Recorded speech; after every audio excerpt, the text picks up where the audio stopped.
Section 1. You will hear a woman calling a local museum about children's art and craft workshops. First, you have some time to look at questions 1 to 5.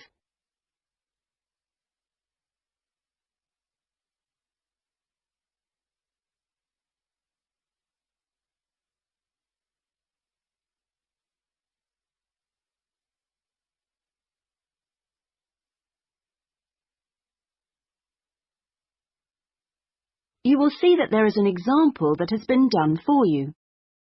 On this occasion only, the conversation relating to this will be played first.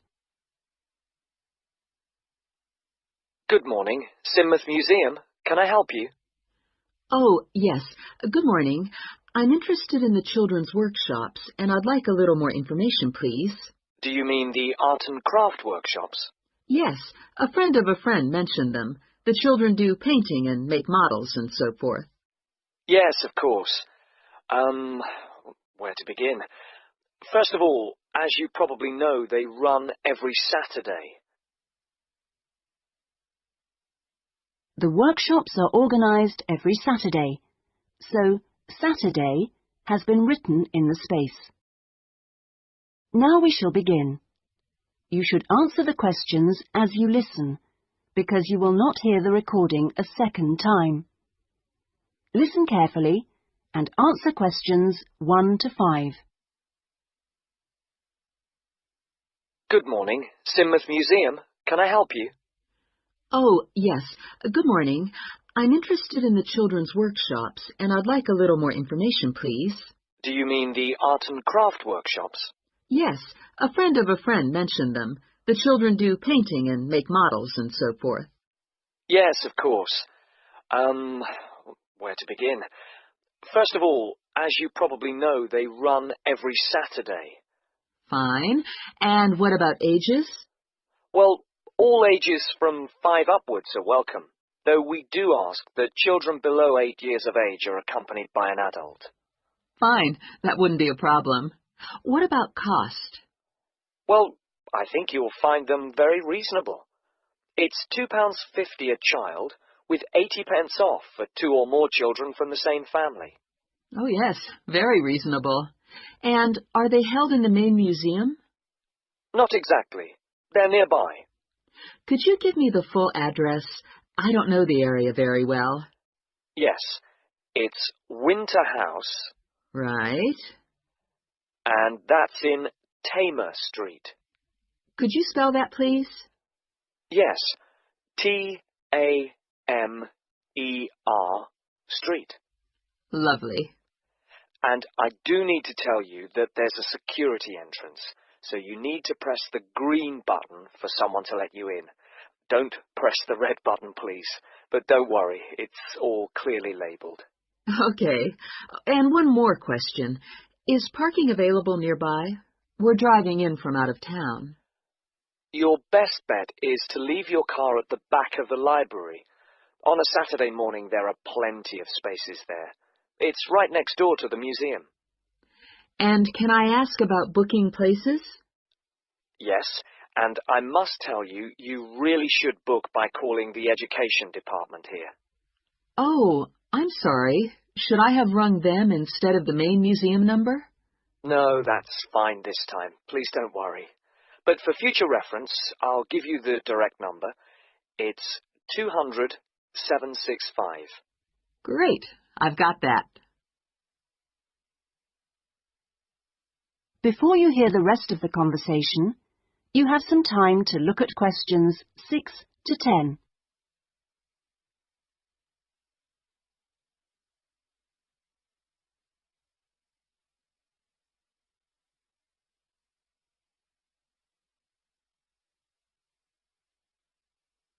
Now listen and answer questions 6 to 10. But I'm very happy to give you information about the next 2 workshops. On Saturday the 16th, there's building castles. Oh, sounds great.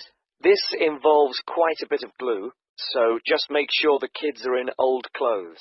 I know. Ones I don't mind getting mucky. Exactly. And if possible, could you bring along bottle tops, which the children might be able to use in the models, as decoration? We'll certainly try to find some for you.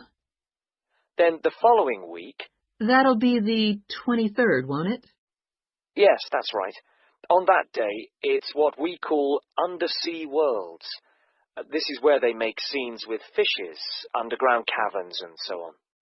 Is that likely to get very dirty? Lots of paint splashes? Not really, so we don't recommend any special clothes for that one. But if you could search out some silver paper to bring along to use in the sessions, it's shiny, it looks like water, that'd be great. Yes, of course. We'll see what we can come up with. Well, thank you ever so much for all your help. The sessions sound really good, and I'll certainly book up for the next 2. Lovely. Thanks very much for ringing. Bye. Bye-bye. That is the end of section 1. You now have half a minute to check your answers.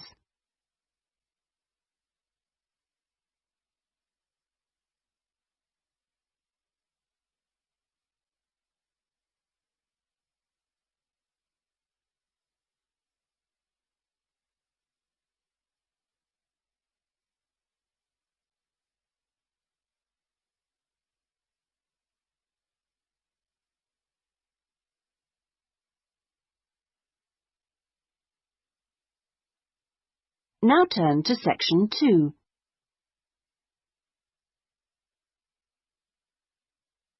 Section 2. You will hear a customer services official giving information to a passenger at a railway station in a town called Trebirch. First, you have some time to look at questions 11 to 17.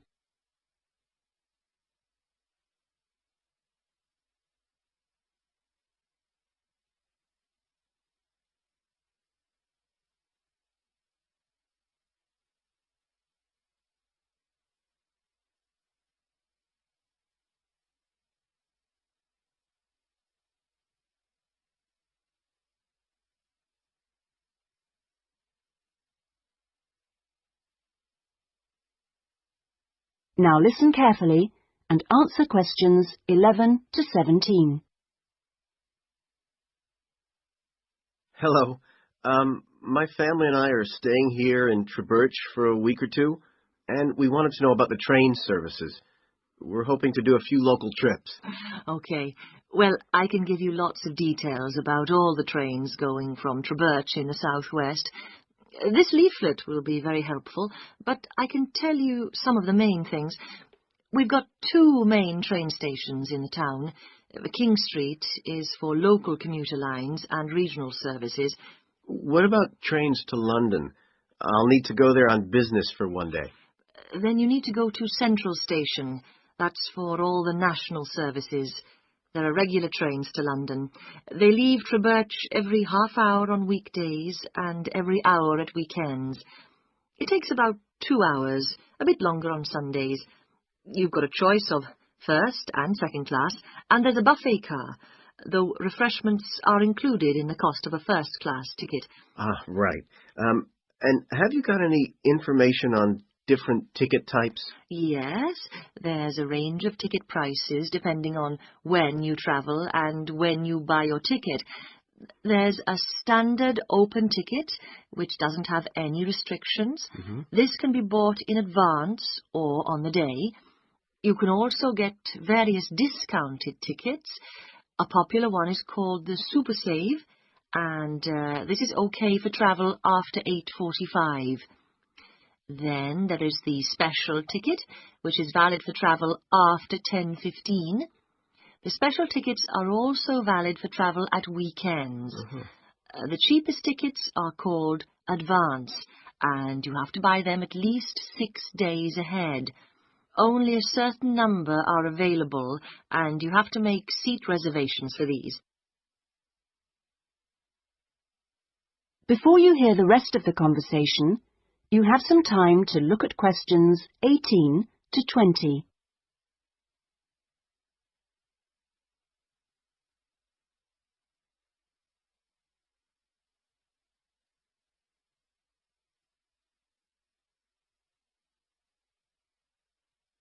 Now listen and answer questions 18 to 20. Thanks. And are there lots of places to go to around here? Oh, yes. You can enjoy many days out. There's the Merthyr Mining Museum, which is only half an hour from Birch by train. Your children will find it just as fascinating as any theme park, and they can ride in the original miners' lifts and on the coal trains. There are special excursion tickets which include entrance fees.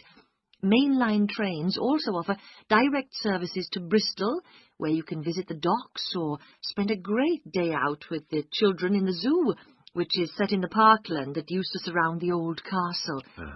Special family away day fares are available for this service now during the school holidays. Alternatively, you can be in Birmingham in only an hour and a half, where there's lots to see and do, including the new and internationally acclaimed climbing wall built on the site of the old aquarium.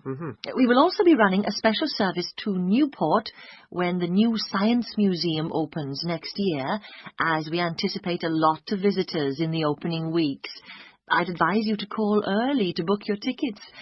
Is that okay? Yes, thanks.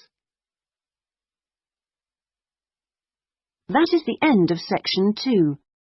You now have half a minute to check your answers.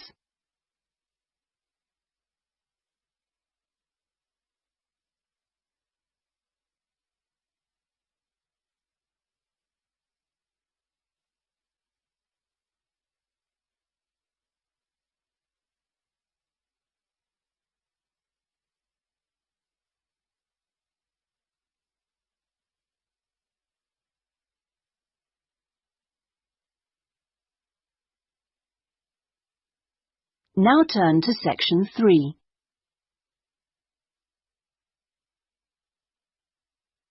Section 3. You will hear a discussion between a tutor and an education student called Sandy about the student's dissertation. First, you have some time to look at questions 21 to 25.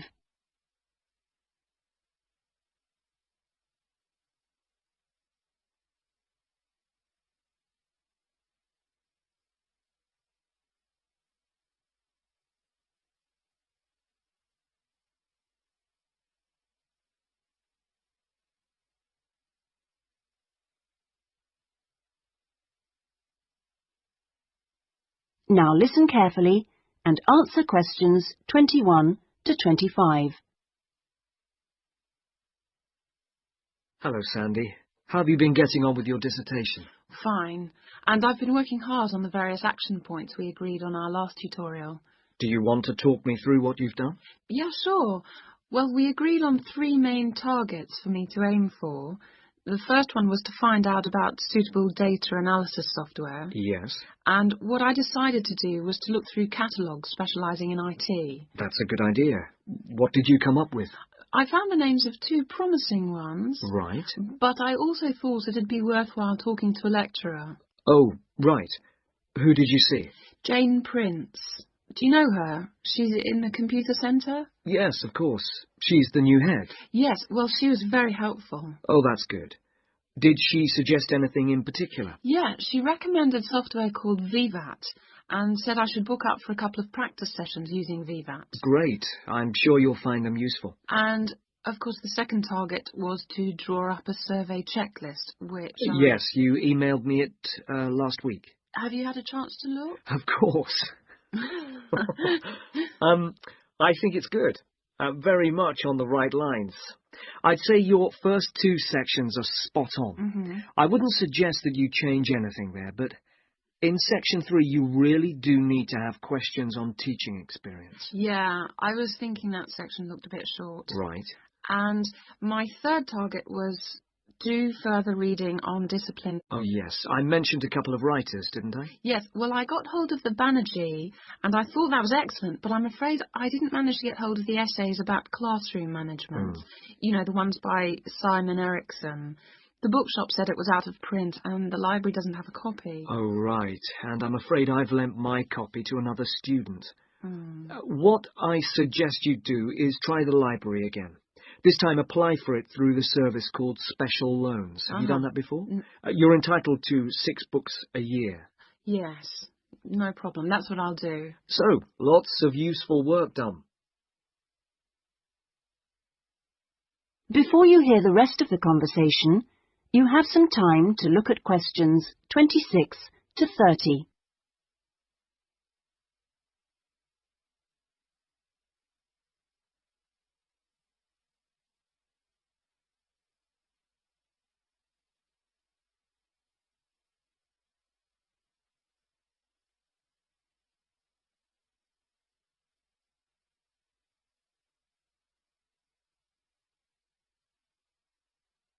Now listen and answer questions 26 to 30.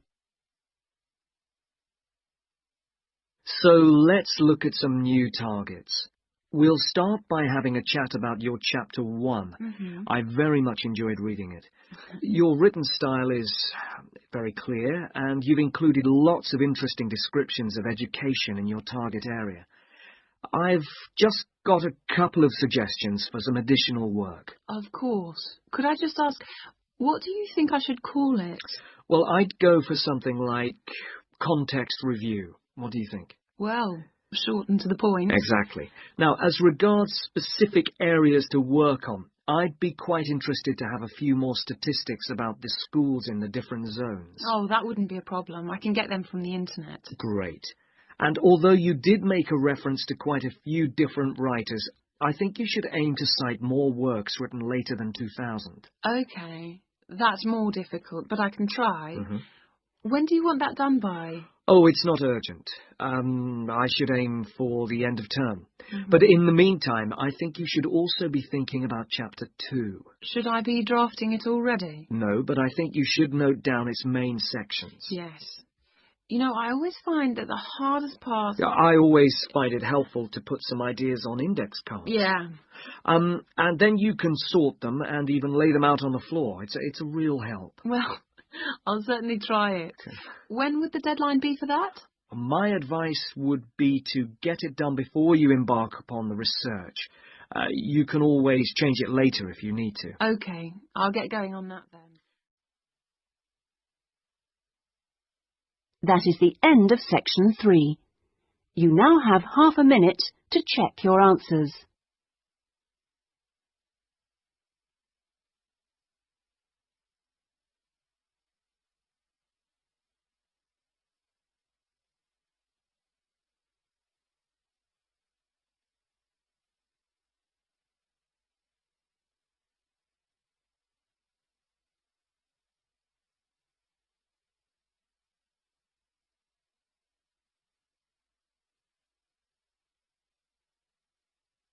Now turn to section 4.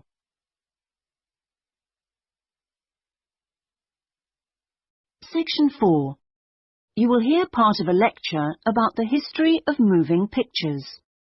First, you have some time to look at questions 31 to 40.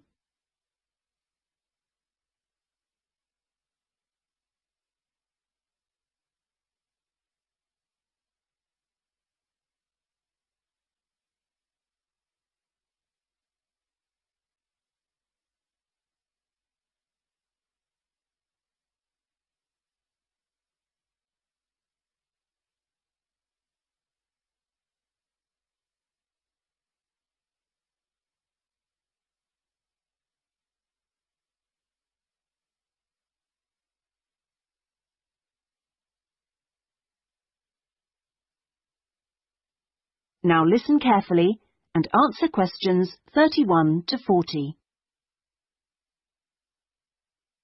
Many believe that the story first began in America in 1877, when 2 friends were arguing over whether a horse ever had all 4 feet, or hooves, off the ground when it galloped.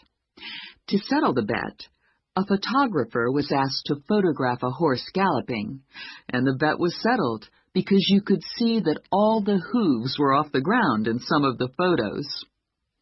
What was even more interesting was that if the photos were shown in quick succession, the horse looked like it was running, In other words, moving pictures.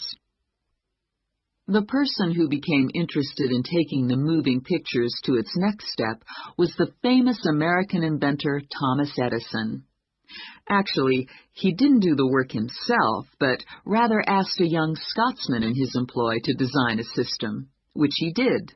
Now, this young fellow was clever, because the first thing he did was study other systems, primitive as they were, of moving pictures, and then put all the existing technologies together to make the first entire motion picture system. He designed a camera, a projection device, and the film. The system was first shown in New York in 1894 and was really very popular. Apparently, people lined up around the block to see the wonderful new invention. There were, however, a couple of problems with the system. The camera weighed over 200 kilograms, and only one person at a time could see the film. Well now, news of the new system in America traveled fast, and a number of rival European systems started to appear once people had heard about it. The single problem with all the systems was they couldn't really project the film onto a screen, so more than one person could see it. Then, in 1895, 3 systems were all developed, more or less at the same time and independently of each other. I guess the most famous of these was by the Lumière brothers from France, and they called their system the cinematograph, which of course is where the word cinema comes from. There were also 2 brothers in Germany who developed a successful system, and they called it a bioscope.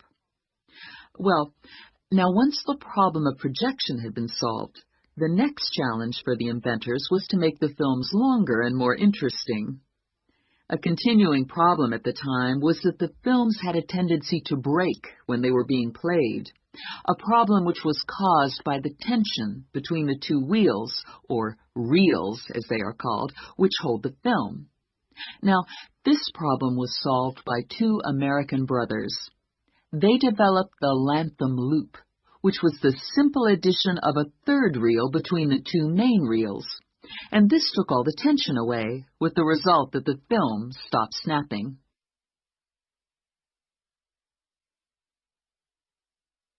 So now there was a real possibility of having films of more than 2 or 3 minutes. And this led to the making of the Great Train Robbery, the very first movie made. It only lasted 11 minutes, but was an absolute sensation. And there were cases of people watching the movie and actually fainting when the character fired a gun at the camera. Almost overnight, movies became a craze. And by 1905, people in America were lining up to see movies in store theaters, as they were called then. I guess the next big step in terms of development of technology was to have people actually talking on the film.